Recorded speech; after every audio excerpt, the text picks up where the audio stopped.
بسم اللہ الرحمن الرحیم یا ایہا الناس قد جاءتکم موعظۃ من ربکم وشفاء لما فی الصدور۔ ایک یاری رب رسول والی بیا یاریاں سبے خواری علی، جنہ یاری لائی رب رسول دے نال نہ بدھیاں بیڑیاں تاریاں نی، جنہ پڑھ کلمہ لاج نہ رکھی انہاں جیتیاں بازیاں ہاریاں نی، جنہ کلمے وال رجوع نہ کیتا او نوہ جانے ماریاں نی۔ آپ کے سامنے رب کائنات کے پیارے کلام میں سے ایک آیہ کریمہ تلاوت کی ہے، اور اس کا مفہوم کچھ یوں ہے کہ رب لم یزل نے فرمایا کہ اے لوگو، یہ نہیں فرمایا یا ایھا الذین آمنو، اے ایمان والو، ایمان والوں کو خطاب نہیں بلکہ پوری بنی نوع انسان کو رب نے خطاب فرمایا۔ اس کی وجہ کیا ہے کہ رب نے وہ بات نہیں بتائی جو صرف مومنوں کے لیے ہو، بلکہ رب نے وہ بات بتائی ہے جو تمام بنی نوع انسان کے لیے فائدہ مند اور نفع مند اور سود مند ہے، اور وہ کیا ہے کہ اے انسانوں، اے بنی نوع انسان، اے پیارے آدم علیہ السلام کی اولاد، رب کی طرف سے تمہارے پاس ایک نصیحت تشریف لائی ہے، وشفاء لما فی الصدور، اور ایسی چیز تشریف لائی ہے جو اس چیز کے لیے شفا ہے، صحت ہے، اور اس کے لیے بہتری ہے جو چیز تمہارے سینوں میں ہے، یعنی تمہارے دل کے لیے بھی وہ بڑی اچھی چیز ہے۔ لیکن وہ ہے کیا چیز؟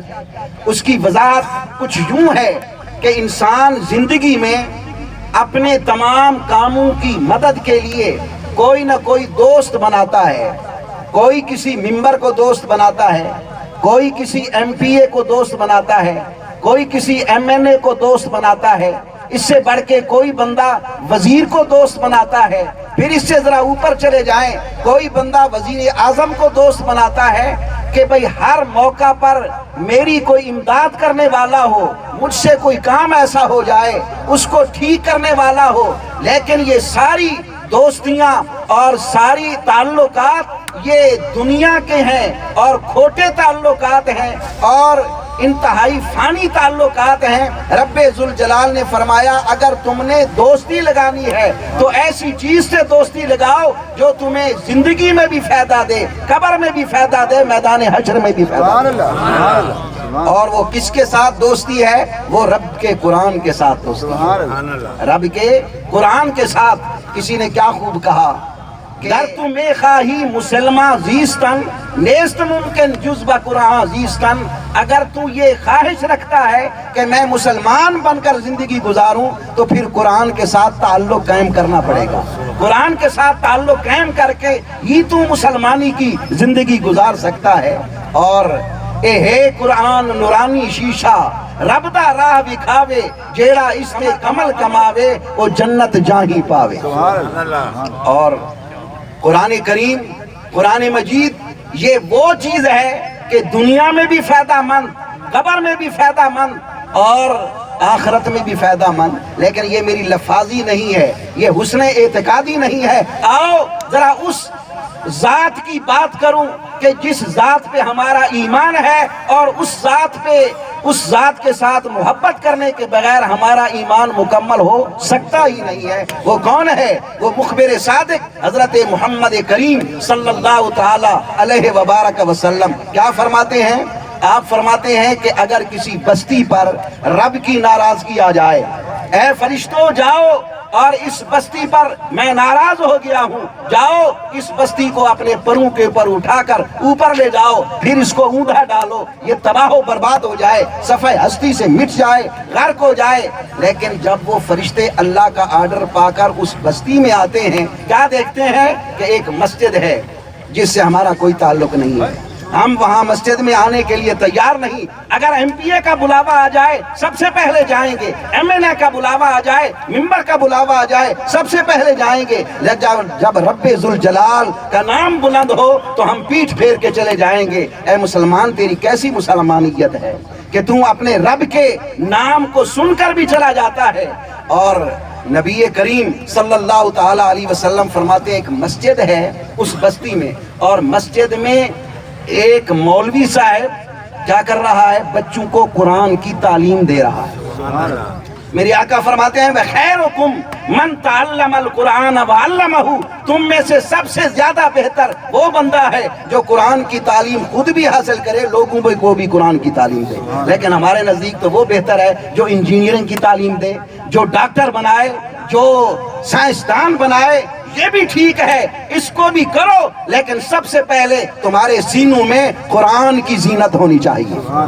قرآن اور مسلمان ایز اے مسلمان کے لیے یہ بڑی عزت کی بات ہے کہ اس کے دل میں قرآن ہو اور قرآن کا احترام کرے، قرآن کی تعلیم پر چلے۔ تو وہاں قرآن پڑھا رہا ہے وہ بندہ، تو فرشتے عرض کرتے ہیں مولا آپ نے تو فرمایا ہے کہ اس بستی پہ میں ناراض ہوں، لیکن اس بستی میں تیرے قرآن کی تعلیم دی جا رہی ہے۔ رب کائنات فرماتا ہے کہ اے فرشتوں، اگر میرے کلام کی تعلیم دی جا رہی ہے تو پھر واپس آ جاؤ، میں اس سے عذاب معاف کرتا ہوں، میں قرآن کی عزت کو ملحوظ خاطر رکھتے ہوئے ان کو معاف کرتا ہوں۔ معلوم ہوا کہ قرآن سے دوستی، قرآن سے تعلق یہ دنیا میں انسان کو کیا کرتا ہے؟ عذابات سے محفوظ رکھتا ہے، اور انسان کو تکالیف، مصائب اور آرام سے یہ دور رکھتا ہے۔ پھر اسی طرح قبر کی زندگی دیکھیں، وہاں بھی قرآن کی مدد جاری ہے۔ کیسے؟ تفسیر کبیر امام فخر الدین رازی رحمت اللہ تعالی علیہ کی تفسیر اٹھائیں، اور انہوں نے لکھا ہے کہ حضرت موسیٰ کلیم اللہ علیہ السلام جا رہے ہیں، راستہ میں ایک قبر دیکھی، قبر والے پہ عذاب ہو رہا ہے اور طرح طرح کے عذابات میں مبتلا ہے۔ کچھ دور جا کر اپنی حاجت پوری کر کے واپس تشریف جب لائے، اس قبر والے کو دیکھتے ہیں کہ وہ ناز و نعم میں، اللہ کی رحمتوں میں وہ کھیل رہا ہے۔ سبحان اللہ۔ رب کی بارگاہ میں عرض کیا مولا ابھی میں یہاں سے گزرا، یہ بندہ عذاب کا مبتلا تھا، عذاب میں مبتلا تھا، اب یہ تیری ناز و نعم میں کھیل رہا ہے اور بڑا خوش ہے اور بڑا پیاری زندگی قبر کی گزار رہا ہے، کیا ماجرا ہے؟ رب ذوالجلال نے فرمایا کہ اے پیارے میرے نبی، اصل میں بات یہ ہے کہ یہ جب مرا تھا اس کی بیوی حاملہ تھی اور اس کے بعد اس کا بچہ پیدا ہوا، آج وہ بچہ بولنے کے قابل ہوا، اس کی ماں نے اس کو بھیجا اس میں دینی تعلیم حاصل کرنے کے لیے، اور اس نے پڑھا بسم اللہ الرحمن الرحیم۔ تو میں نے کہا جس کا بچہ زمین کے اوپر بیٹھ کر مجھے رحمان بھی کہتا ہے، رحیم بھی کہتا ہے، مجھے شرم آتی ہے کہ قبر میں زمین کے اندر میں اس کے باپ کو عذاب کروں، اس لیے میں نے اس کے عذاب کو ختم کر دیا۔ نعرہ تکبیر، نعرہ رسالت، نعرہ خلافت، نعرہ حیدری۔ اور قرآن وہ ساتھی ہے جو ہر جگہ پر ساتھ دیتا ہے۔